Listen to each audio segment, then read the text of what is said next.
HTML tutorial के इस video में आपका स्वागत है।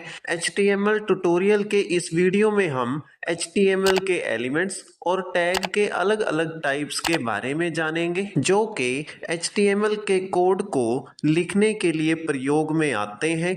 तो इस विषय को अच्छे से जानने और समझने के लिए वीडियो को अंत तक जरूर देखिएगा। तो यहाँ पर HTML एलिमेंट्स की स्लाइड में लिखा है the HTML element is everything from the start tag to the end tag. तो इस प्रकार HTML एलिमेंट वो सब कुछ है जो कि स्टार्ट टैग से शुरू होकर एंड टैग तक लिखा हुआ होता है, जिसके बारे में इस फर्स्ट पॉइंट के नीचे लिखा है tag name content goes hair और अंत में स्लैश के साथ टैग नेम। इसमें रेड कलर में लिखा पहला टैग नेम स्टार्ट टैग है, जबकि कंटेंट गोज हेयर के बाद लिखा स्लैश के साथ टैग नेम एंड टैग है। इन HTML एलिमेंट्स की एग्जाम्पल साइड में दी गई है, जिसमें पहली एग्जाम्पल हेडिंग की है जिसमें H1 टैग से स्टार्ट टैग लिखा है और उसके बाद कंटेंट में माई फर्स्ट हेडिंग लिखा है और एंड टैग में स्लैश के साथ H1 टैग लिखा गया है। इसी प्रकार से अगली एग्जाम्पल पैराग्राफ टैग की लिखी गई है, जिसके स्टार्ट टैग में पैराग्राफ का P टैग लिखा है और उसके कंटेंट में माई फर्स्ट पैराग्राफ लिखा है और इसके बाद अंत में एंड टैग पैराग्राफ का स्लैश के साथ P टैग लिखा गया है। इसके बाद अगली स्लाइड नेस्टेड एलिमेंट की लिखी गई है, जिसके पहले पॉइंट में लिखा है HTML elements can be nested. This means that elements can contain other elements. तो इस पॉइंट के अनुसार नेस्टेड एलिमेंट ऐसे HTML एलिमेंट होते हैं जिनमें अन्य दूसरे एलिमेंट्स को स्थान दिया जाता है, अर्थात लिखा जाता है।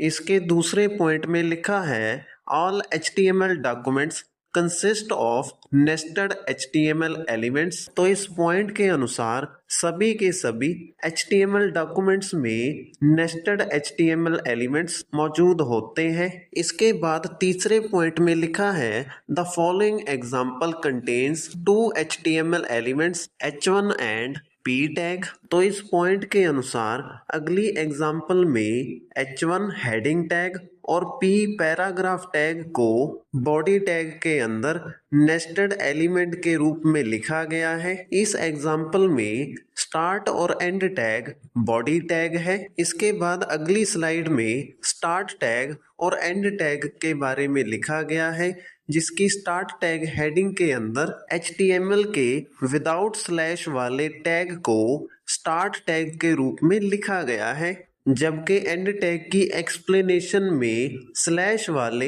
HTML टैग को एंड टैग के रूप में लिखा गया है। इसके बाद एम्प्टी HTML एलिमेंट्स की स्लाइड लिखी गई है, जिसके पहले पॉइंट में लिखा है HTML elements with no content are called empty elements. तो इस पॉइंट के अनुसार उन सभी प्रकार के HTML एलिमेंट्स को एम्प्टी एलिमेंट कहा जाता है जिनके अंदर किसी भी प्रकार का कोई भी कंटेंट नहीं होता। इसके दूसरे पॉइंट में लिखा है the BR tag defines a line break and is an empty element without a closing tag, जिसकी एग्जाम्पल दूसरी साइड दी गई है, जिसमें पैराग्राफ टैग के अंदर BR टैग अर्थात लाइन ब्रेक टैग का प्रयोग किया गया है। तो इस एग्जाम्पल में BR टैग का कोई भी क्लोजिंग या एंड टैग नहीं है। तो इस प्रकार से यह BR टैग एक एम्प्टी HTML एलिमेंट है।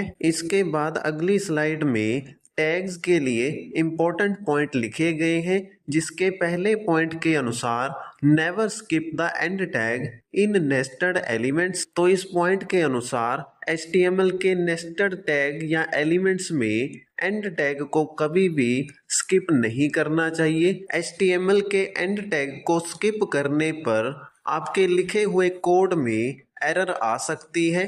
इसके बाद सेकंड पॉइंट में लिखा है HTML is not case sensitive।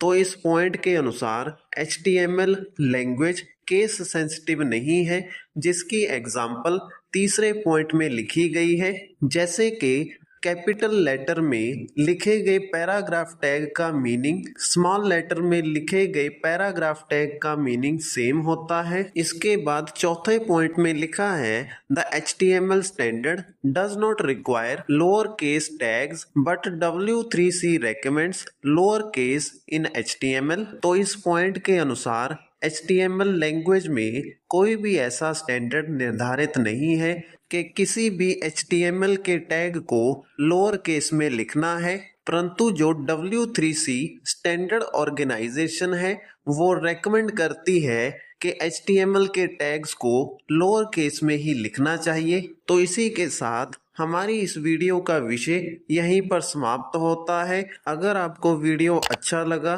तो वीडियो को लाइक करें और इसी प्रकार से निरंतर वीडियोस प्राप्त करने के लिए हमारे चैनल को सब्सक्राइब करें।